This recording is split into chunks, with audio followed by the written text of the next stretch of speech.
Ce sont des points perdus, mais ce ne sont pas aussi non plus des points où nous on va cracher. Certes, si on joue, c'est pour avoir les 3 points. On avait eu la malchance de tomber devant une belle équipe de Génération Foot qui sortait des 2 défaites. Donc on savait que ça ne sera pas du tout facile.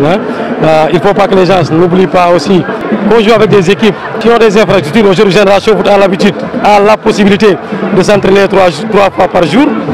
Nous, on a 1h30 par jour. Donc si on a un match nul avec eux, il ne faut pas s'alarmer. Il faut que les gens sachent aussi que nous sommes une équipe. Comparé aux autres équipes, il y a des manquements. Ce sont des manquements qui ne découlent pas des dirigeants, mais qui découlent de la situation des équipes traditionnelles. Il faut les accepter.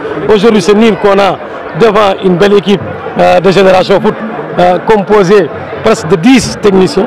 De 10 techniciens, si je peux citer Ablaye Sarr, Salam Lam, Bassoire Diaby, Mathurin et autres. Déjà, je ne vais pas comptabiliser comme vous le faites. Pour moi, ce n'est pas 2 points perdus, c'est 1 point gagné. On revient de loin parce qu'on a enchaîné 2 défaites.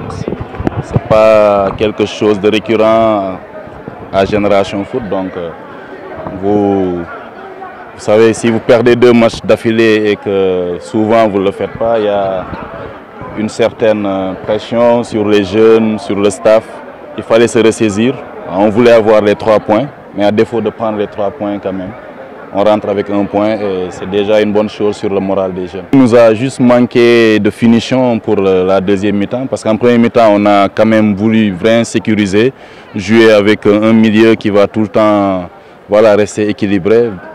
Vers la fin du match, on a fait des changements pour beaucoup plus pousser. Vous avez vu, on a eu 2 à 3 occasions.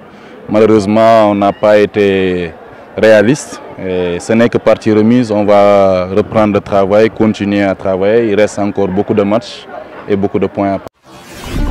waaw match yi li manqué mooy but parce que aussi si match yi football yëpp équipe yi ñu dajal que ça soit Douane que ça soit Seneps que ça soit aujourd'hui Génération Foot amul kenn koo xamante ni malmené nga ñu dans le jeu je pense que bu fekkee pressing fekkee équipe bi si kaw si digg bi dominé wuñ le milieu si côté yi nga xam ils étaient forts ñoom it amoon nañ si taxawaay bu baax sonal ñu si ba nga xam kon mën nañu wax ni équipe bi am na benn taxawaay boo xamante ni daf koy taxaw mais aussi nit ñi buñ di gaaw rek bëgg lu ëpp daal parce que tamit si wàllu tolluwaay si agwaay yu matuwaay équipe yi ñuy dajal dafa am si yu bari yoo xam ne dañu si raw tey jii équipe yi nekk Mbour tey 1h30 kese lañ am si entraînement ñoom ñii mën nañ entraîner suba entraîner ngoon tey boo defee match bu mel nii kon da ngay am satisfaction parce que xam nga ni li nga war a liggéey semaine donte liggéeyaloo ko mais xale yi am nañ jomu compenser loolu ak ay consignes yoo xamante ni ñi leen di tàggat.